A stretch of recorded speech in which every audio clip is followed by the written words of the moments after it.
हिजाब तनाज़े पर कर्नाटक हाईकोर्ट में समाअत फिर मुलतवी हो गई है। जुमे को देर दोपहर 2:30 बजे फिर समाअत शुरू होगी। जुमे को अटॉर्नी जनरल जिरह करेंगे। वाज़ेह हो कि आज की समाअत में अदालत ने एक समाजी कारकुन की अर्जी खारिज कर दी। समाजी कारकुन के वकील रहमतुल्लाह कोतवाल से अदालत ने कहा कि आप ऐसे अहम मामले में अदालत का वक्त बर्बाद कर रहे हैं। इस दौरान एडवोकेट विनोद कुलकर्णी की अर्जी पर जिरह हुई। विनोद कुलकर्णी ने अदालत में कहा कि हिजाब तनाज़ा मुस्लिम तालिबात पर जहनी दबाव डाल रहा है। एडवोकेट विनोद कुलकर्णी ने मुस्लिम तालिबात के लिए अबूरी राहत की अपील की। कम अज कम जुमे के रोज मुस्लिम तालिबात को हिजाब पहनने की इजाजत दी जाए।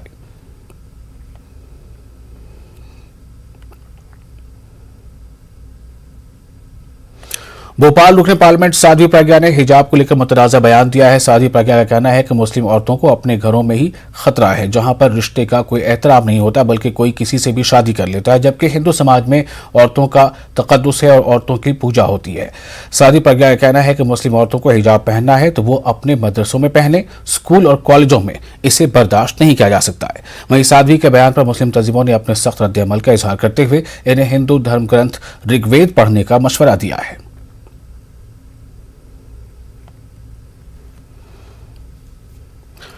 वज़ीर अक़लियती उमूर मुख्तार अब्बास नक़वी का कहना है कि हिंदुस्तान में हिजाब पर कोई रोक टोक नहीं है। ये जो हिजाब का सांप्रदायिक हाहाकार है वो हिंदुस्तान के संस्कृति और संविधान पर शुद्ध रूप से वार है, और जो हिजाब का ये सांप्रदायिक हाहाकार करके इस देश की संस्कृति, इस देश के संविधान, इस देश की के संकल्प पर वार करने की कोशिश कर रहे हैं, वो कभी सफल नहीं होंगे। हिजाब पर न कोई रोक है न टोक है। आप जो है वो बाजार में हिजाब पहन के जाइए, किसी ने नहीं रोका। उन देशों की तरह नहीं है जिन देशों ने कि सभी जगहों पे रोक दिया, सार्वजनिक स्थलों पे। आप बाजार में जाइए, आप सड़क पे जाइए, आप कहीं जाइए, जहाँ पे जो कोड है वो कोड को मानना पड़ेगा। अब उसमें जिद अगर आप कर रहे हैं तो ये जिद और अकड़ जो है वो मुझे नहीं लगता कि किसी भी समाज के हित में होती है। और कुछ लोग इस पूरे के पूरे मामले में जो लड़कियां हैं उनको शिक्षा से कैसे दूर करो, तालीम से कैसे दूर करो, और उनकी तालीम पर किस तरह से तालिबानी ताला लगा दो, ये कोशिश है। और ये कोशिश सफल नहीं होने देना चाहिए, किसी को भी नहीं होने देना चाहिए। मामला कोर्ट में है, कोर्ट जो निर्णय करेगा सभी लोगों को देखना चाहिए। और वहीं एमआईएम सदर असदुद्दीन ओवैसी ने कहा है कि मुसलमान आईन में दिए गए बुनियादी हुकूक की मांग कर रहे हैं। उन्होंने बीजेपी पर हिजाब तनाज़े को हवा देने का इल्जाम लगाया। ओवैसी ने सवाल किया कि हिजाब, दुपट्टा और जीन्स पहनने पर तकलीफ क्यों है। मजलिस के सदर ने कहा कि बीजेपी लड़कियों को सिक्योरिटी नहीं दे सकती है, अब बाइख्तियार बनाने से भी रोक रही है। ये कह रहे हैं कि आप संविधान में जो फंडामेंटल राइट्स जो दिए गए हैं भारत के हर नागरिक को, उसको आप दीजिए। और ये जो कर्नाटक में हिजाब का जो इशू खड़ा हुआ वो बीजेपी ने उसको खड़ा किया है। वो 6 लड़कियां तो पहले से हिजाब पहन कर आ रही थी, वो ने अभी नहीं शुरू किया था उन्होंने। तो अब पहले से आपने उनको खामखा आपने एक रूल बनाया और उनको रोक दिया, और वहीं से तनाज़ा बीजेपी ने खड़ा किया, कंट्रोवर्सी बीजेपी ने खड़ा की है। और अगर वो कोई लड़की अगर हिजाब या निकाब या दुपट्टा या जीन्स पैंट पहनती है तो इससे इन लोगों को तकलीफ क्यों हो रही है? तकलीफ आपको क्यों हो रही है? इससे आपको किसी को हार्म हो रहा है?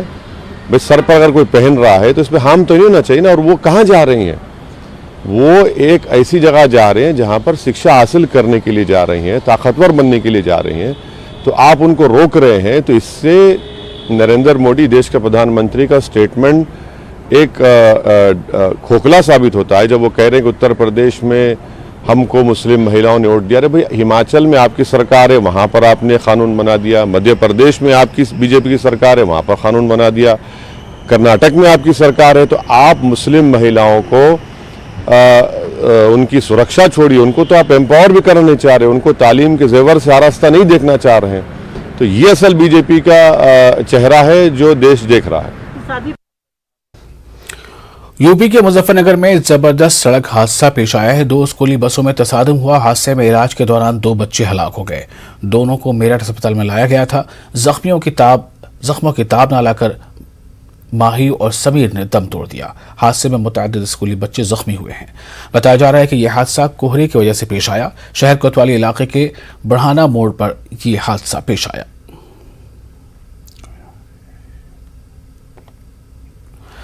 पंजाब में असेंबली इंतखाबात 20 फरवरी को हैं। तमाम पार्टियों के कदावर लीडर वोटरों को राग़िब करने की कोशिश कर रहे हैं।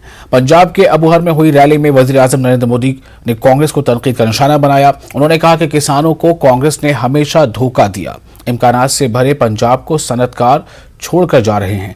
कांग्रेस हुकूमत की पॉलिसियों के सबब सरमायाकार यहां आना नहीं चाहते। उन्होंने कहा कि पंजाब को डबल इंजन की सरकार ही बदल कर रख सकती है और पीएम मोदी का कहना है कि पंजाब को नई सोच और नए नजरिए वाली हुकूमत चाहिए। और फिर देखिएगा डबल इंजन की सरकार कैसे पंजाब को तेज गति से आगे बढ़ाती है। आप देखिए देश के इतने सारे राज्य हैं, जब कांग्रेस एक बार गई तो फिर कभी लौटकर आई ही नहीं।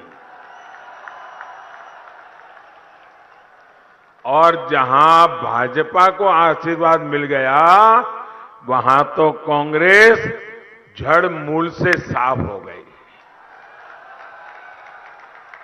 साथियों, पंजाब के एक क्षेत्र ने देश को ये दिखाया था कि खेती भी खुशहाली का जरिया बन सकती। लेकिन आज स्थितियां बदल रही है। यहां की मिट्टी की उपजाऊ क्षमता घट रही है। मिट्टी में केमिकल्स बढ़ गए हैं। भाइयों और बहनों, इतिहास गवाह है, कांग्रेस ने किसानों को हमेशा धोखा दिया है। स्वामीनाथन कमीशन की सिफारिशों को लागू करने की मांग सालों से देश में थी।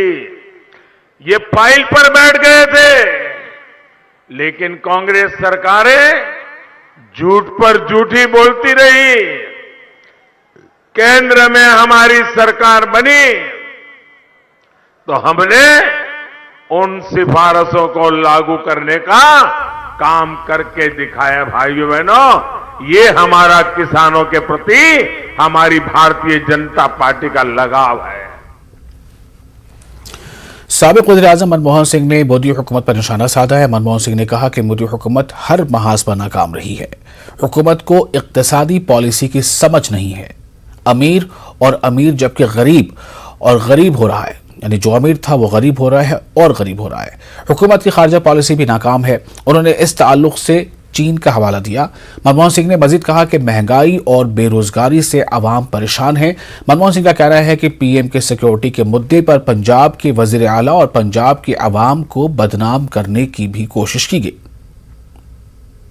कोरोना के दौर में केंद्र सरकार ਦੀਆਂ ਕੋਝੀਆਂ ਨੀਤੀਆਂ ਕਾਰਨ ਜਿੱਥੇ ਇੱਕ ਪਾਸੇ ਲੋਕ ਡਿੱਗ ਰਹੀ ਆਰਥਿਕਤਾ, ਵੱਧਦੀ ਮਹਿੰਗਾਈ ਅਤੇ ਬੇਰੁਜ਼ਗਾਰੀ ਤੋਂ ਪਰੇਸ਼ਾਨ ਹਨ, ਦੂਜੇ ਪਾਸੇ ਸਾਡੇ ਅੱਜ ਦੇ ਹਾਕਮ 7.5 ਸਾਲ ਸਰਕਾਰ ਚਲਾਉਣ ਦੇ ਬਾਅਦ ਵੀ ਆਪਣੀ ਗਲਤੀਆਂ ਨੂੰ ਮੰਨ ਕੇ ਉਹਨਾਂ ਵਿੱਚ ਸੁਧਾਰ ਕਰਨ ਦੀ ਬਜਾਏ ਲੋਕਾਂ ਦੀਆਂ ਸਮੱਸਿਆਵਾਂ ਲਈ ਆਪਣੇ ਪਹਿਲੇ ਪ੍ਰਧਾਨ ਮੰਤਰੀ ਪੰਡਿਤ ਜਵਾਹਰ ਲਾਲ ਨਹਿਰੂ ਨੂੰ ਜ਼ਿੰਮੇਦਾਰ ਠਹਿਰਾਉਣ ਵਿੱਚ ਲੱਗੇ ਹਨ। ਮੈਂ ਸਪਸ਼ਟ ਤੌਰ ਤੇ ਮੰਨਦਾ ਹਾਂ ਕਿ ਪ੍ਰਧਾਨ ਮੰਤਰੀ ਦੇ ਅਹੁਦੇ ਦੀ ਇੱਕ ਖਾਸ ਮਹੱਤਤਾ ਹੁੰਦੀ ਹੈ ਅਤੇ ਇਤਿਹਾਸ ਤੇ देश दोष लगा के अपने गुनाह घट नहीं हो सकते। प्रधानमंत्री के तौर पे 8-10 साल काम करते हुए मैं खुद ज्यादा बोलने की बजाय अपने कम दे बोलने नूं तरजीह दी। असी अपने सियासी लाभ लई कदे देश की वंड नहीं की, कदे सच ते बीजेपी लीडर सुनीता दुग्गल का कहना है कि मनमोहन सिंह ने वजीर आजम के बारे में जो बयान दिया उन्हें ऐसे बयानात नहीं देने चाहिए। तो उन्होंने कहा कि मनमोहन सिंह बुजुर्ग हैं और मैं उनका एहतराम करती हूं। ऐसा है कि अब वो उम्र के जिस पड़ाव में है, मुझे लगता है कि उनको या तो एक्टिव पॉलिटिक्स के अंदर पार्टिसिपेट करना चाहिए, नहीं तो कहीं भी किसी भी बात को लेकर गाहे बगाहे कोई एक स्टेटमेंट दे देना। बहुत ही बुजुर्ग हैं, बहुत ही जो है मुझे लगता है कि उनको उसके हिसाब से सोच समझकर बात कहनी चाहिए। लेकिन ये बात तो सभी मानते हैं कि जिस तरह से जो ब्रीच हुआ है उसको सभी एग्री करते हैं, चाहे वो किसी भी पार्टी के क्यों ना हो। ये मानते हैं कि माननीय प्रधानमंत्री जी की सुरक्षा का जो मुद्दा है वो सबके लिए है, वो सबके प्रधानमंत्री हैं। इस बात को कांग्रेस पार्टी वालों ने भी माना है। तो मुझे लगता है कि इस चीज़ को संजीदा तरीके से लेना चाहिए और जो कुछ भी वहाँ पर माननीय प्रधानमंत्री जी के साथ उस समय में हुआ उस चीज़ के लिए बल्कि कांग्रेस को माफ़ी मांगनी चाहिए। यूपी इंतखाबात की तशरीह में पहली बार मुलायम सिंह यादव मैदान में उतरे। उन्होंने कहा, मुल्क की तरक्की नौजवानों, किसानों और ताजिरों के मफाद में ही मुमकिन हो सकती है। चारों तरफ लोगों की भीड़ है, क्यों भीड़ है, उन्हें उम्मीद है। वो कहते हैं, वो सोचते होंगे देखें मुलायम सिंह क्या कहेंगे, मुलायम सिंह जनता के लिए क्या करेंगे, नौजवानों के लिए क्या करेंगे, किसानों के लिए क्या करेंगे, व्यापारियों के लिए क्या करेंगे। तो हम तो समाजवादी पार्टी स्पष्ट नीति है, किसान, नौजवान और व्यापारी ये तीनों मिलकर देश को मजबूत करेंगे, यही मेरी अपील है। और इसी के साथ हम सभी साथियों से कहना चाहते हैं, आज बड़ी भीड़ आई है, मामूली बात नहीं है। इतनी भीड़ कभी होती नहीं थी सभाओं में, आज लाखों लोग हैं, इसलिए बड़ी उम्मीद के साथ आए हैं। तो मैं विश्वास दिलाता हूँ समाजवादी पार्टी आपकी उम्मीदों को पूरा करेंगे और आपकी संपन्नता, किसानों की पैदावार, किसान, नौजवान और व्यापारियों को तीनों मिलकर के देश का विकास करेगी समाजवादी पार्टी। और यही मैं आपसे चाहता हूँ। मुझे खुशी है कि जो इतनी भीड़ आई है तो मेरी जिम्मेदारी बढ़ गई है।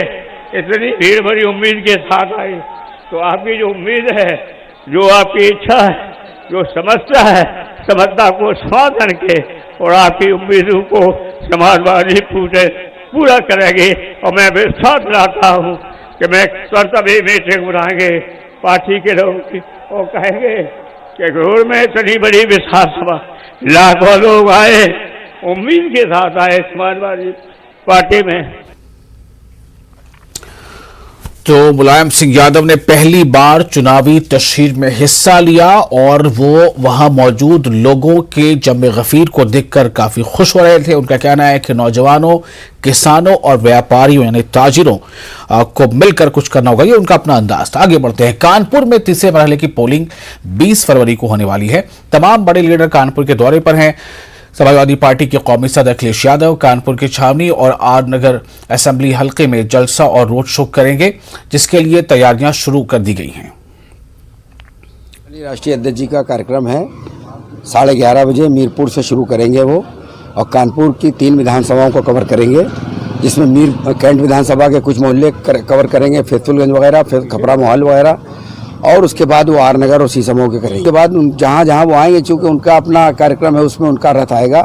आदरणीय राष्ट्रीय अध्यक्ष जी रथ पे सवार होकर कुछ संबोधन करेंगे, कुछ पब्लिक से बात करेंगे और उसके बाद थोड़ा बहुत रोड शो करेंगे। ये 3 विधानसभाओं का काम है, कार्यक्रम है, वो 3 घंटे, वो 1-1 घंटा लगभग सब जगह रहेंगे। फिलहाल एक छोटा सा ब्रेक, जल्द हाजिर होते हैं। ब्रेक के बारे में फिर आपका इस्तकबाल है। आप देख रहे हैं खबरनामा। बीजेपी तर्जमान वसीम राजा ने प्रियंका गांधी और पंजाब के सीएम चरणजीत सिंह चन्नी की सख्त तनकीद की है। उन्होंने कहा कि प्रियंका गांधी अब तक यूपी में टहल रही थी, अब पंजाब में जाकर यूपी की बुराई सुन रही हैं। कल पंजाब के अंदर कांग्रेस की राष्ट्रीय महासचिव प्रियंका गांधी, जो कुछ दिन पहले तक उत्तर प्रदेश में पाई जाती थी, आजकल वो पंजाब में घूम घूम के अपने आप को पंजाबी और पंजाब की बहू साबित करने में लगी हुई हैं। और कल प्रियंका वाड्रा के सामने चरणजीत सिंह चन्नी जी उत्तर प्रदेश के लोगों का अपमान कर रहे थे और प्रियंका वाड्रा जी बैठ के तालियां बजा रही थी उनके सामने।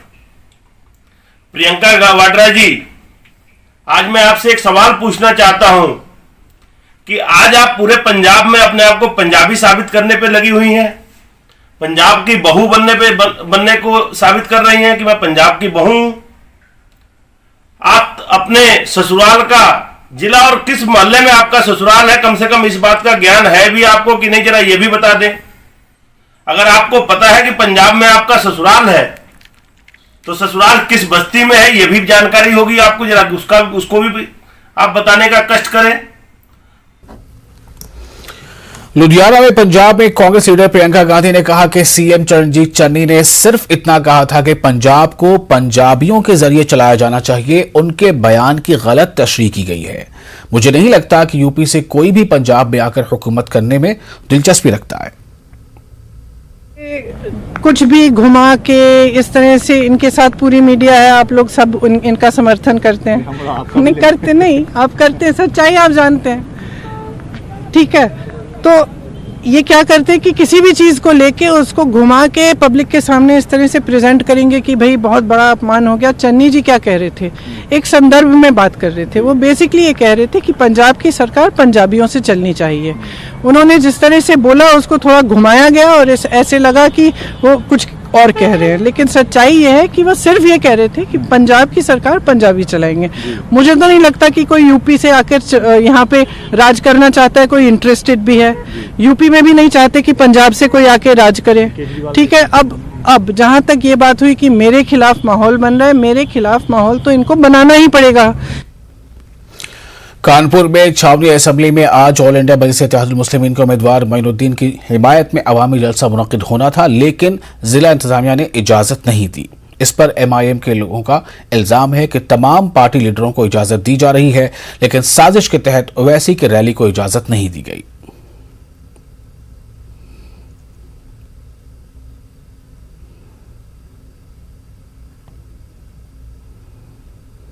मोइनुद्दीन ओवैसी साहब को आज यहाँ पर आना था, लेकिन जो हमारे कैंडिडेट हाजी मोइनुद्दीन साहब हैं उन्होंने बाबू बरुआ क्षेत्र में परमिशन लेनी चाहिए, लेकिन प्रशासन की तरफ से उनका हेलीकॉप्टर की व्यवस्था के लिए जो जगह लेनी थी वो हो नहीं पाई, जिसकी वजह से वो कैंसिल हो गई। तो आज असदुद्दीन ओवैसी साहब का दौरा रद्द हुआ। साहब से लोगों को डर है, लोगों को खतरा है कि वो आ जाएंगे तो हमारी सीटें जीत जाएंगी, यहाँ की ये लोग हार जाएंगे। इसमें सपा, कांग्रेस, बीजेपी तीनों मिली हुई है। जो लोग ये कहते हैं कि बीजेपी की बी टीम है, अब वो लोग ये देखें कि अगर बीजेपी की बी टीम होती तो क्या हमारी परमिशन आज कैंसिल कर दी जाती। कामयाबी हासिल करने की कोई उम्र नहीं होती, इसे मेहनत और लगन के साथ किसी भी उम्र में हासिल किया जा सकता है, और यही हमने अपनी पहल बायजूस के यंग जीनियस सीजन 2 में हर बच्चे में देखी है। आइए देखते हैं चंचल कुमारी और उदित कोलारकर।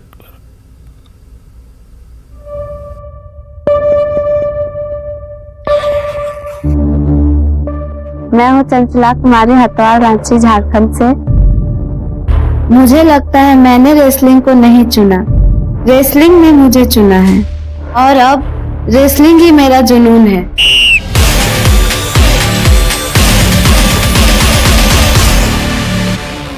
हमारा स्थिति ठीक नहीं था, इसलिए मैंने चंचला को अकादमी डाले ताकि वो अच्छा से पढ़ सके, अच्छा से खेल कर पाएगी। मैं 5 साल से रेसलिंग कर रही हूँ और अभी तक मैंने स्टेट लेवल पे गोल्ड और नेशनल में 2 गोल्ड, 1 सिल्वर, 2 ब्रॉन्ज मेडल जीते और इंटरनेशनल में क्वालिफाइड हुई।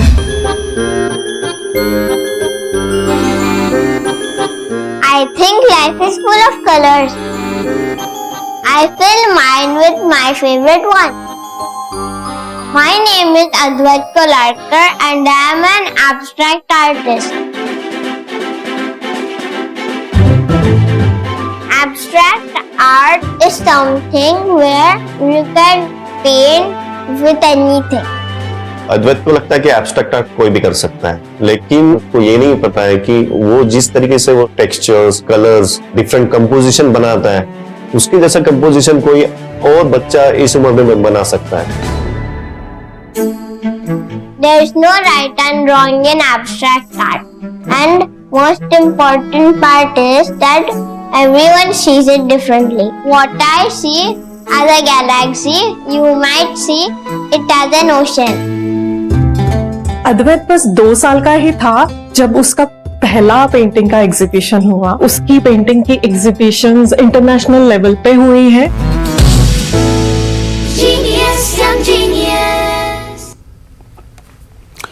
ये 2 दिन काम पर ना आए तो हम ठीक से काम ना कर पाएंगे, लेकिन बदले में इन्हें हाशिए पर रखा जाता है। ये कहानी है सैनिटेशन वर्कर्स की, जो हमारी सेहत और सहूलत के लिए फ्रंट लाइन आर्मी का काम करते हैं। इन वर्कर्स के मफाद के लिए वर्ल्ड टॉयलेट कॉलेज सामने आया है। ये सफाई मुलाजमिन को सही तरीके से काम करने के हुनर सिखाता है और जिंदगी का नया नजरिया पेश करता है। सुनीता एक ऐसी ही हुनरमंद वर्कर हैं। देखिए मिशन पानी की एक रिपोर्ट।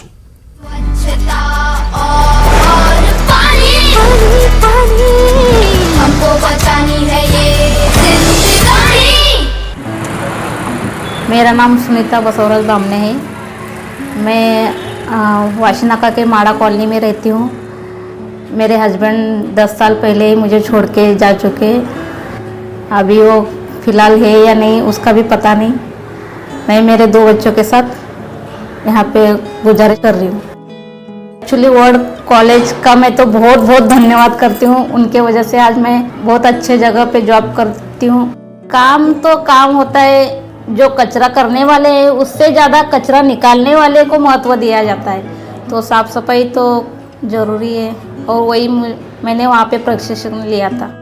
पहला तो मेरे हस्बैंड तो इतना दारू पीते थे, कभी बाहर जाने तक नहीं मिलता था और बहुत मैं डरती थी। वो जाने के बाद WTC का मैंने ट्रेनिंग जब लिया तब मेरे में थोड़ा बहुत हिम्मत आया और मैं आगे चल पाई, तभी मैं मेरे बच्चों के लिए कुछ कर पाई। मैं पहले भारत नगर के झोपड़पट्टी में रहती थी।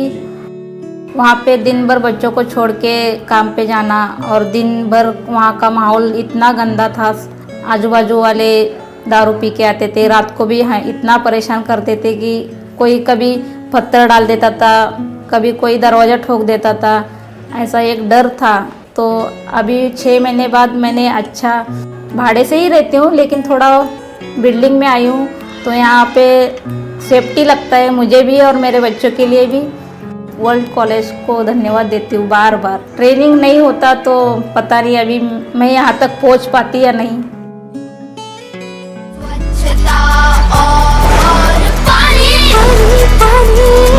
हमको बचानी है ये जिंदगानी।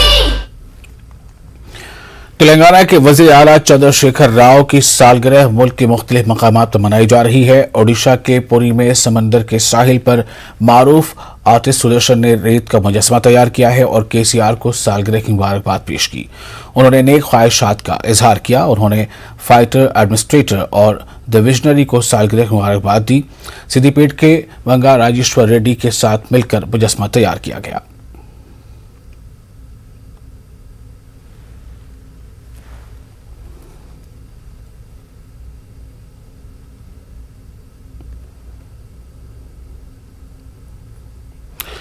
और इसी के साथ इस बुलेटिन में फिलहाल इतना ही। मुझे दीजिए इजाजत और आप बने रहे न्यूज़ 18 उर्दू के साथ। आदाब।